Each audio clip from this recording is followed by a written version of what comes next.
வணக்கம் நண்பர்களே. நம்ம எல்லாருக்குமே விக்ரமாதித்தன் கதைகள்லாம் ரொம்ப பிடிக்கும். அந்த விக்ரமாதித்தன் கதையில் வேதாளம்னு ஒருத்தவங்க வருவாங்க. அவங்க உண்மையில் யார் உங்கள் எல்லாருக்கும் தெரியுமா? அவங்கள பற்றி தான் பார்க்க போகிறோம், வாங்க.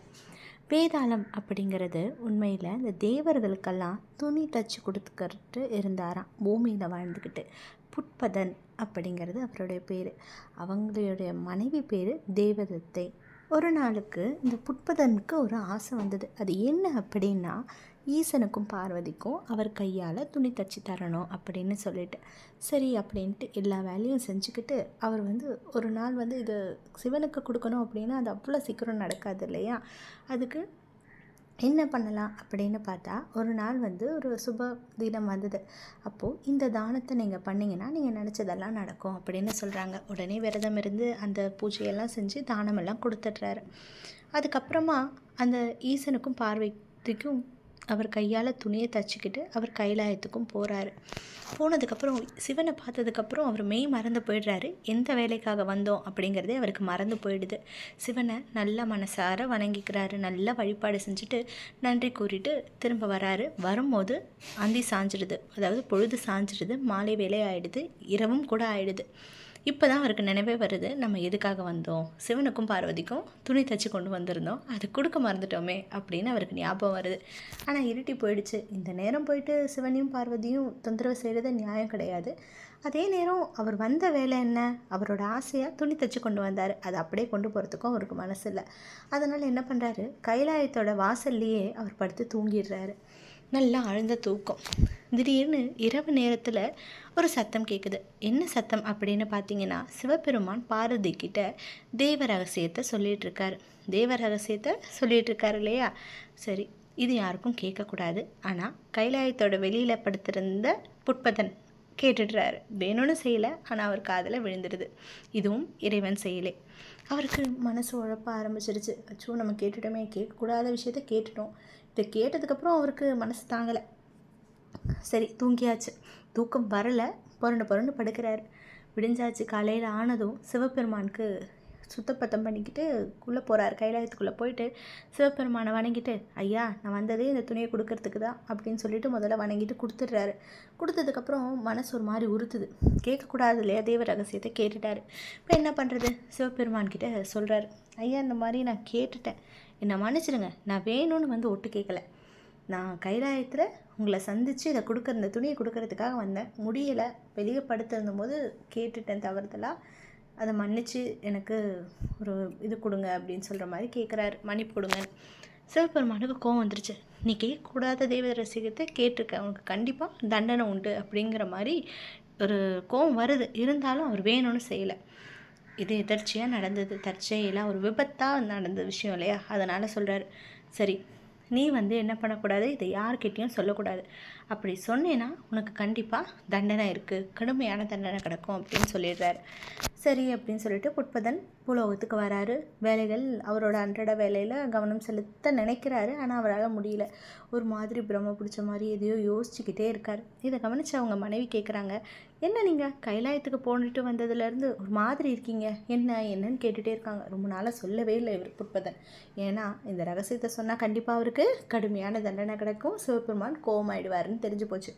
அதனால் ரொம்பவும் மறைக்கிறாரு. ஆனாலும் புட்பதனோட மனைவி ரொம்பவும் வற்புறுத்துறாங்க, என்னதான் ஆச்சு அப்படின்னு சொல்லிட்டு ரொம்பவும் வற்புறுத்திகிட்டே இருக்காங்க. ஆனால் இவர் சொல்கிற மாதிரியே இல்லை. ஒரு நாள் சொல்லிடுறாரு, இந்த மாதிரி தேவ ரகசியத்தை கேட்டுட்டேன் அப்படின்னு சொல்லிட்டு.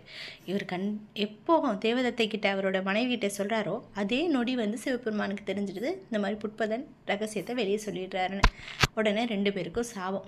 புட்பதா, நீ கேட்கக்கூடாத ரகசியத்தை கேட்ட, இருந்தாலும் அது உன் தப்பு இல்லைன்னு நான் மன்னிச்சு விட்டேன். ஆனால் இதை சொல்லக்கூடாதுன்னு சொல்லியும் உன் மனைவி கிட்ட சொல்லியிருக்க. அதனால் நீ வேதாளமாக மாறி சுடுகாட்டில் முருங்கை மரத்தில் தொங்கு அப்படின்னு சொல்லிட்டு அவருக்கு ஒரு சாபம். கேட்கக்கூடாத ரகசியத்தை கேட்டதுனால தேவதத்தைக்கு என்ன அப்படின்னா, இரவு முழுசும் வீணை வாசித்து காட்டில் எல்லாருடைய தூக்கத்தையும் கெடுத்து சாப்பிட்ட வாங்கிக்கிட்டே இரு அப்படிங்கிற மாதிரி ஒரு தண்டனையை கொடுத்துட்டாரு. 2 பேரும் தண்டனையில் வாழ்கிறாங்க. பல ஆயிரக்கணக்கான ஆண்டுகளாக வாழ்ந்துக்கிட்டே இருக்காங்க. வேதாளம்னா ஒரு அற்புத சக்திகள்லாம் வேறு இருக்கா.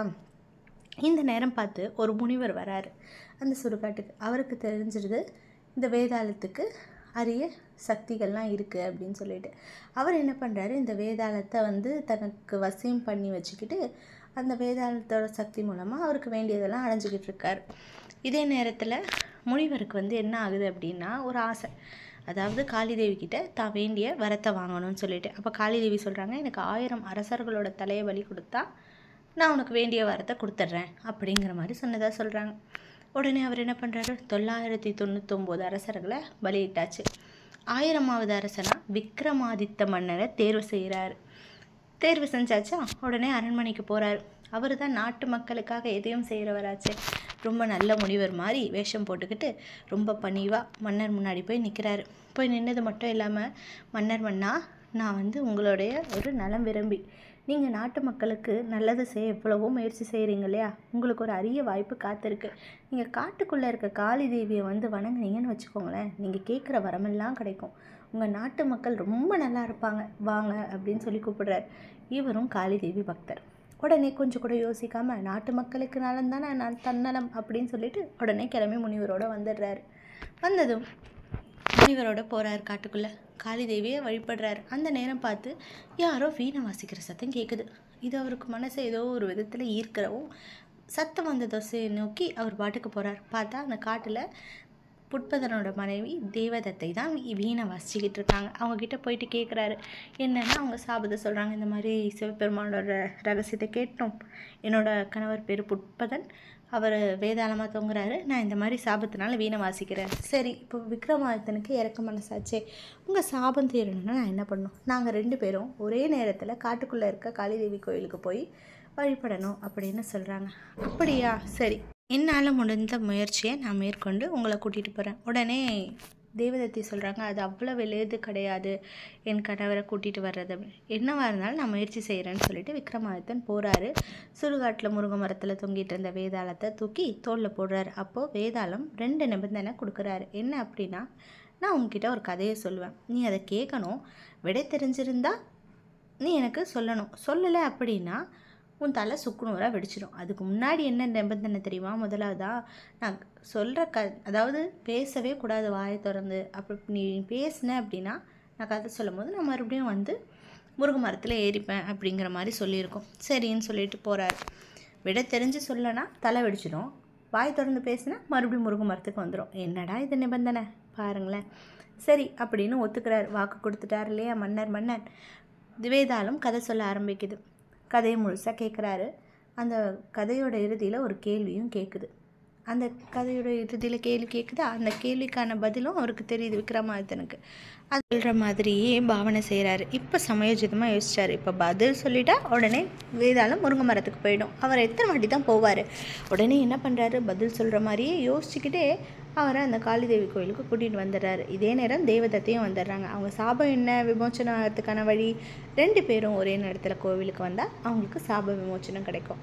இப்போ என்ன ஆகுது, 2 பேரும் கோயிலுக்கு வந்தாச்சு, 2 பேருக்குமே சாப விமோச்சனம் கிடச்சிருச்சு. இப்போது வேதாளம் வந்து, அதாவது புட்பதன் விக்ரமாதித்தனுக்கு ஒரு உண்மையை சொல்கிறாரு, ரகசியத்தை. அதாவது அந்த முனிவர் எதுக்காக அவரை கூட்டிகிட்டு வந்திருக்காரு அப்படிங்கிறது தான். நீங்கள் கொஞ்சம் புத்திசாலித்தனமாகவும் சமயோஜிதமாகவும் யோசிக்கணும் அரசே. இந்த முனிவர் நல்லவர் கிடையாது, அவருடைய எண்ணமும் நல்லது கிடையாது. உங்களை பலி கொடுத்து அவருடைய விருப்பத்தை சுயநலமாக நிறைவேற்றிக்க பார்க்குறாரு. அவர் இது வரைக்கும் 999 அரசர்களை பலி கொடுத்துருக்காருன்னு சொல்கிறார். இதை கேட்டதும் அதிர்ச்சி ஆயிடுறாரு விக்ரமாதித்தன். உடனே சரி அப்படின்ட்டு காளிதேவியை கும்பிட்டுட்டு என்ன பண்ணுறாருன்னா, அந்த முனிவரோட தலையை இவர் பலி கொடுத்துட்றாரு விக்ரமாதித்தன். இப்போ காளிதேவி மனம்குள்ளேருந்து விக்ரமாதித்தன் முன்னாடி தோன்றி அவருக்கு அவர் விரும்பிய வரங்களை கொடுத்து அவங்களுக்கு எப்பவும் துணை புரிகிறாங்க. ஆமாம் ஃப்ரெண்ட்ஸ், இதே மாதிரி நம்மளும் சமயோஜிதமாக இருக்கணும், எல்லாருக்கும் நல்லதும் நினைக்கணும். நல்லது நினச்சா கண்டிப்பாக நம்ம வாழ்க்கையிலும் நல்லது நினைக்கும். நன்றி. இதே மாதிரி தொடர்ந்து நம்ம நல்ல நல்ல கதைகளை கேட்போம். உங்களுக்கு இந்த கதை பிடிச்சிருந்தா லைக் பண்ணுங்கள், ஷேர் பண்ணுங்கள், சப்ஸ்கிரைப் பண்ணுங்கள். கண்டிப்பாக உங்களுடைய கமெண்ட் பண்ணிவிடுங்க.